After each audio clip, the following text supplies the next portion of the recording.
Revolver ধরছে, ভৈরে দেবো নির্বাচন, ভৈরে দেবো নির্বাচন, দেখাই দেবো।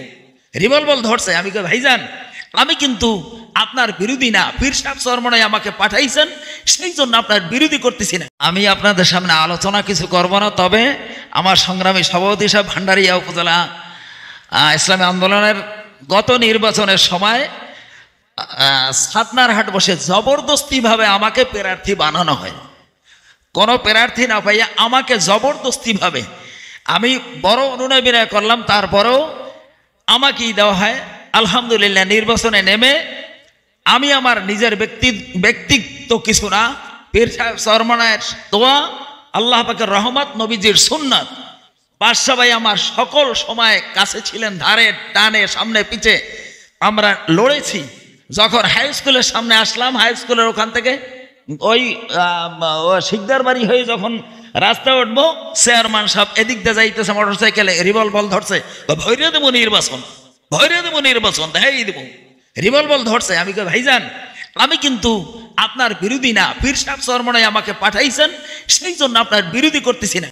পোস্টার 5000 এখনো হাত পাখার ঘরে আমার, পোস্টার দিতে পারে না, ফিস্টুন দিতে পারে না, কোনো ভোট দিতে পারে না। আমি এজেন্ট দিছি, এজেন্টদেরকে নামাইয়ে দিয়েছে।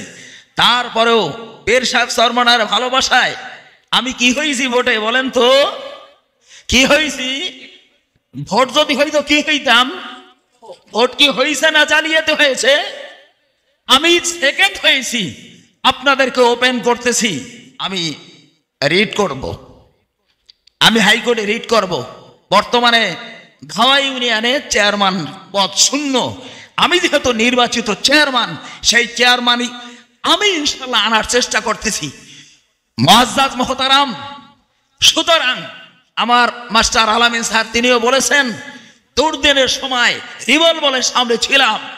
আমি মনে করি এই ঘাওয়া ইউনিয়নে এমন কোন মায়ের সন্তান জন্ম হয় নাই যে আপনার সামনে চোখ রঙে কথা বলবে, তার চোখকে আমি খুঁজে উঠে ফেলাবো। এটা হলো ইসলামী আন্দোলনে যেমন সাহসিকতা, তেমন তাদের ভদ্রতা। এবং খালেদ সাইফুল্লাহ সাহেব নোয়াখালী, তার কথা বলি, মেম্বার হয়েছে, উপজেলার চেয়ারম্যান হয়েছে, এখন তিনি ঘোষণা হয়েছে এমপি হবে। তবে তার চেয়ারম্যান নির্বাচনের সময় তার প্রচার ছিল সবাই একজোড়া জুতা নিয়ে যাবা, যদি জালবোটকে ও দেয় জোচাইতে দেবা।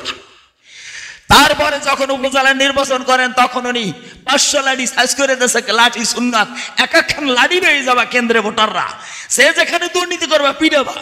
এখন উনি ঘোষণা দিতেছে যে আমি এমপি নির্বাচন করব, তবে একখান খাদ্য লইয়ে যাবা, সবাই কি লইয়ে যাবা? খাদ্য লইয়ে যাবা। কেন? সে দেশ থেকে দুর্নীতি একেবারে ধ্বংস করে দেবো ওই খাদ্যের বাইরে। মুআজ্জাজ মোহতারাম, সুতরাং আমরা সেই সাহসিকতা নিয়ে সামনে আগাবো। এই ধোয়ার জমিনে ইনশাল্লাহ দুর্নীতিকে আমরা দূর করব।